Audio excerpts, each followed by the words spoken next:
పోలవరం నియోజకవర్గ జనసేన ఉమ్మడి అభ్యర్థి ఫిక్స్. మే 13న ఆంధ్రప్రదేశ్ వ్యాప్తంగా లోక్సభ, అసెంబ్లీ ఎన్నికలు జరగనున్న విషయం తెలిసిందే. ఇక ఎన్నికల సమయం సమీపిస్తూ ఉండడంతో ఇప్పటికే అధికార వైసీపీ పార్టీ ఎన్నికలలో పోటీ చేసే అభ్యర్థుల్ని ప్రకటించిన విషయం తెలిసిందే. ఇక తాజాగా జనసేన కూడా తన అభ్యర్థులను ప్రకటిస్తూ ఉంది. ఇందులో భాగంగా ఏలూరు జిల్లా పోలవరం నియోజకవర్గ తెలుగుదేశం పార్టీ, జనసేన, బీజేపీల ఉమ్మడి ఎమ్మెల్యే అభ్యర్థి ఖరారయ్యారు.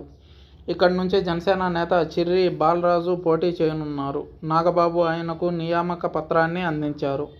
3 పార్టీలను కలుపుకొని పనిచేస్తానని, పోలవరంలో భారీ మెజారిటీ సాధిస్తానని బాలరాజు ధీమా వ్యక్తం చేశారు.